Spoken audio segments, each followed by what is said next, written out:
Mr Chairman. The Honourable Minister.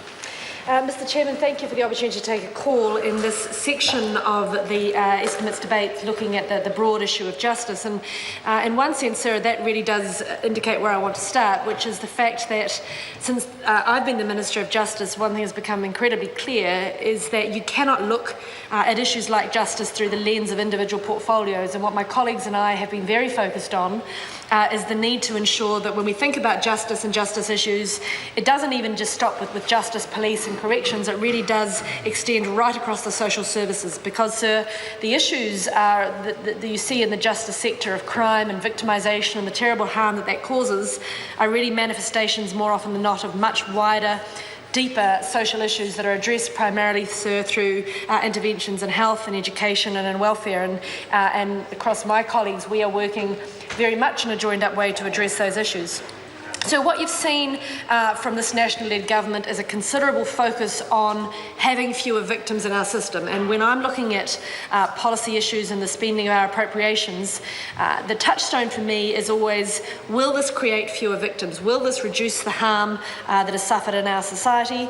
And what we know is that over recent years, and I take no personal credit for it, I'm a recent comer to the portfolio, but the success that has been had in bringing down not only the overall crime rate, as I mentioned this afternoon, to the lowest since 1978, seen significant drops in the youth crime rate, now 38% drop since 2011, drops in the violent offending rate and the reoffending rate. Now, sir, those last two I would like to see more movement in, but it's certainly very pleasing that they have dropped.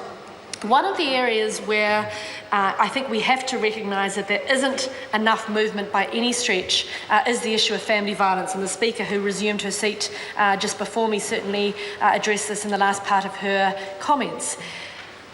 Family violence is an absolute scourge in our society. It is an appalling statistic and an appalling state, and the prevalence of it is a national shame. When I speak on this topic, I never fail to let audience know that we have a notification to police every 6 minutes of family violence, and sir, those are just the issues that are being reported.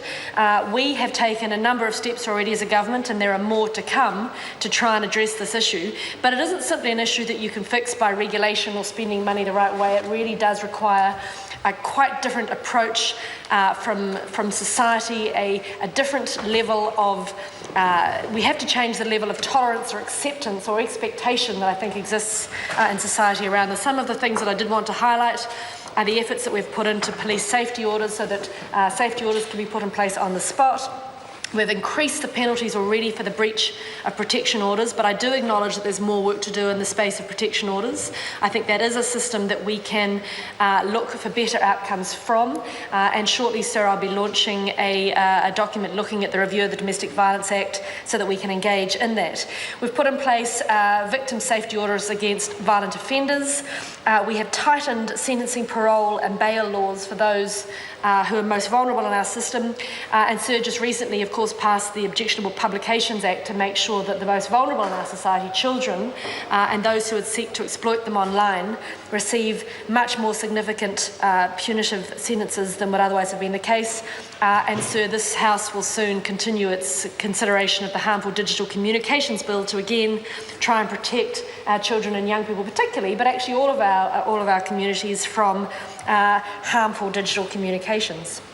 But coming back to domestic violence specifically, there were two other initiatives in terms of the appropriations that I did want to particularly highlight because I think they are incredibly successful. And the first of those is moving from the pilot program for the National Home Safety Service to a nationwide program.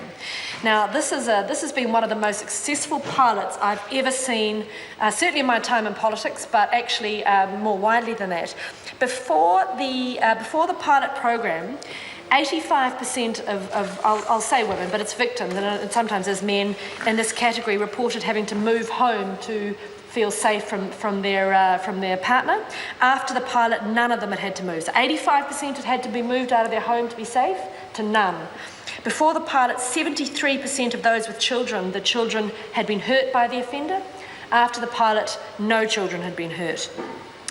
Before the pilot, 40% of victims were reporting having suffered serious injuries from the offender, and after the pilot, again, no reports of any serious injuries. So look, sir, we accept that pilots are not guarantees of future success, but those early indications are tremendously encouraging, and so we're very excited to roll that out nationwide.